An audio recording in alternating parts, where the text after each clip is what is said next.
We're getting spooky in the studio this morning. My next guest is best known as Emmerdale legend Bernice Blackstock, but actress Samantha Giles is also an author and has released her second children's book just in time for Halloween, of course. She joins us now. It's great to see. Yes, thank you for that. Perfectly timed. Now this, Rosemary and the Book of the Dead, back by popular demand as the sequel to your first book, of course, and it's set a couple of months afterwards, isn't it? Yes, that's right, yeah. But you don't have to have read the first book, actually, to get into this, because there is a little bit of a précis that tells you kind of what's happened in the first book. And it's still about our Rosemary and her little sister, who's very windy, and her friend Addie, and their adventures. It's like a magical adventure, really. And the Book of the Dead has been stolen from the British Museum.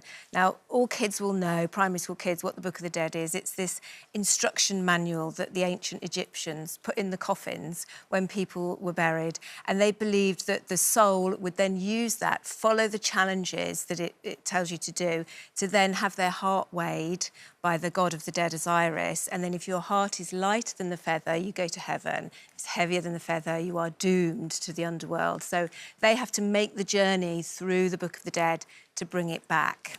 And it is the perfect recipe for any kind of a kid reader, isn't it? Because it's got all of those elements, but very much based on your family and people in your life. And I know your husband doesn't necessarily agree with this part of it, but he features in there too. He does, yeah. Although he said, I don't recognise myself at all, but his mum said to me, oh, I could hear Sean's voice as soon as I started reading it. That's probably more in the first book, actually. Yeah. But, yeah, the children are based on my children. Obviously, there's lots of other weird and wonderful characters in there that I've never met before that aren't based on real people. And there's a couple of, like, little soap characters as well. Well, I was going to say, there's a diva character in there. Diva. So if the main characters are sort of based on your children, I would like to know who the diva character is, because there's a soap called Brightside in there featured, yeah. And the mother character is in this soap, but there is a person in this soap that's known as a bit of a diva. Yes, Donna. Donna. No, she's not based on it. She's kind of like... An amalgamation, perhaps? An amalgamation. And another character there, Harriet, who's a bit of a... You know, they're not people I've met, I hasten to add, but they're people I've heard stories about of several different things, and I've kind of gone, oh, yeah, that's going to be really fun. So it's very funny. Well, I think it's funny. I hope people, you know, enjoy the comedy when they read it, yeah. But it is an interest to you, and you've spoken quite openly before about your beliefs and Wicca, and well, it's a form of paganism, obviously. And I'm interested how that works around Halloween. What does this week mean leading up to Halloween? OK, so, I mean, Wicca, people always think Wicca's about witchcraft, and it's absolutely doesn't have to be about that at all. Wicca is more about enjoying and revering nature, really, and living and following the natural cycles of the earth. So we do celebrate festivals. So Halloween is called Samhain, in Wicca terminology, if you like. And there's lots of things that you can do, because it's about sort of honouring people that have passed, you know, our loved ones. So one of the things you can do at Halloween is to set an extra place at the table, which is kind of saying, you know, this is for grandma or grandpa or mum or dad or whoever you've lost,